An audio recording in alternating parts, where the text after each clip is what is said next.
Anggota Komisi 3 DPR RI Beni Kabur Harman menantang Menteri Koordinator Politik Hukum dan Keamanan, Menko Polhukam, Mahfud MD untuk buka-bukaan transaksi keuangan janggal Rp349 triliun di lingkungan Kemenkeu saat menggelar rapat dengar pendapat, Rabu tanggal 29 Maret tahun 2023.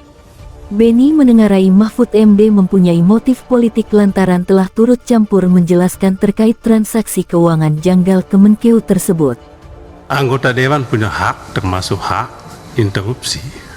Itu diatur dalam undang-undang ini. Supaya jangan ada anggapan kita bikin-bikin. Yang kedua, hak bertanya. Kadang-kala Pak Mahfud tahu juga, kita bertanya seperti kala lagi polisi tanya klien, tanya atau jaksa tanya terperiksa. Kadang-kala lebih tajam sehingga ada kesan seolah-olah kalau pertanyaannya tajam, Dewan memposisikan pemerintah sebagai bawahannya. Tidak demikian, Pak.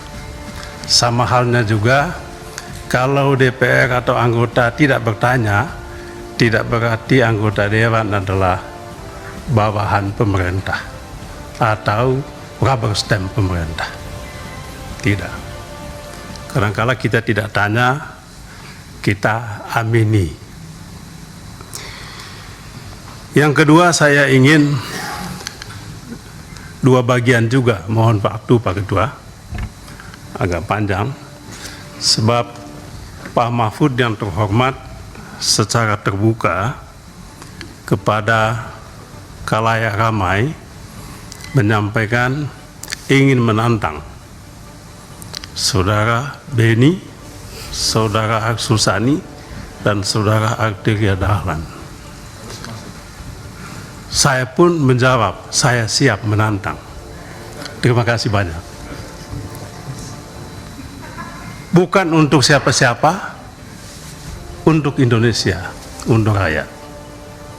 Jadi tidak ada prasangka, tidak ada masalah personal, saya dengan Pak Mahfud ataupun Pak Mahfud dengan saya.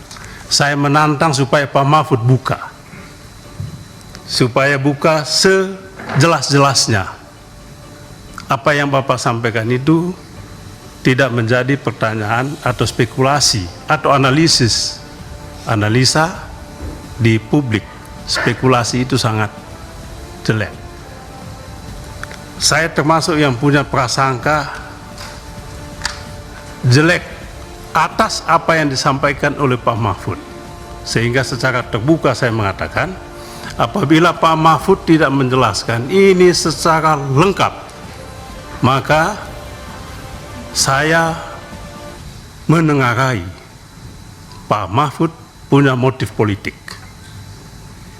Sekali lagi, apabila tidak ada penjelasan terbuka soal ini, jadi bukan judgement yang sifatnya final, hipotetik apa yang saya sampaikan. Apalagi setelah Ibu Sri Mulyani menyampaikan juga secara terbuka bantahan atas apa yang Pak Mahfud sampaikan, maka rakyat bingung, jangankan publik bingung. Kami yang anggota Dewan ini, apalagi oposisi Pak Mahfud, bingung juga. Malah saya tanya-tanya, wah senang juga kita Pak Mahfud ini, ada kawan baru juga. Apakah Pak Mahfud sudah menjadi bagian dari oposisi pemerintahan? Soeharto jatuh karena ada anggota kabinetnya yang melakukan perlawanan dari dalam. Ya, maka saya waktu itu Pak Mahfud, luar biasa Pak Mahfud. Saya mendukung, tapi ini kan prasangka saya. Betul atau tidak saya tidak tahu ini. Tapi kalau saya mengenal Pak Mahfud, saatnya sudah tiba. Ya, mungkin saatnya sudah tiba. istilahnya itu ibu sudah hamil tua. Bukan saya itu yang ngomong revolusi, bukan saya.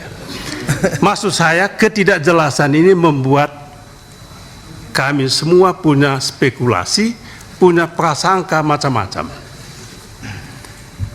Ini yang kami sesalkan sebetulnya. Jadi bukan soal Pak Mahfud ini, Pak Mahfud mesti jelaskan dong, kenapa Pak Mahfud, ini yang saya mau jelaskan kepada Pak Ivan waktu itu ya. Saya tanya, Pak Menko Polhukam itu adalah ketua komite. Tugasnya jelas, saya baca Bapak. Saya baca itu. Zaman Pak SBY dulu. Susilo Bambang Yudhoyono presiden membuat ini. Saya baca, tugasnya itu melakukan koordinasi. Anggotanya juga jelas. Menkeu anggota.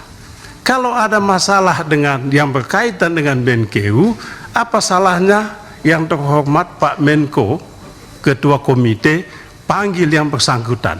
Ada temuan ini di lingkungan Kemenkeu. Tolong pertanggungjawabkan dan selesaikan. Itu dalam logika saya sebagai anggota dewan yang menjalankan fungsi pengawasan. Mengapa tidak itu dilakukan? Itu pertanyaan saya sama Pak Ivan. Maka kalau ini tidak ada penjelasan, maka dugaan saya tadi bahwa Pak Mahfud punya motif politik tidak terbantahkan. Itu satu. Yang kedua Pak Mahfud, Bapak kan pejabat publik, wajib menyampaikan informasi publik.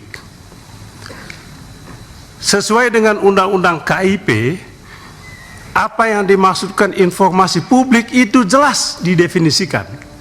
Dan itu disampaikan oleh pejabat publik kepada publik.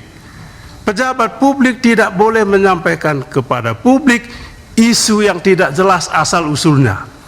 Atau masalah yang belum ada pembahasan, belum ada pembicaraan, belum ada penyelesaian. Jadi yang disampaikan kepada publik itu adalah informasi publik yang sudah digodok dan sudah matang.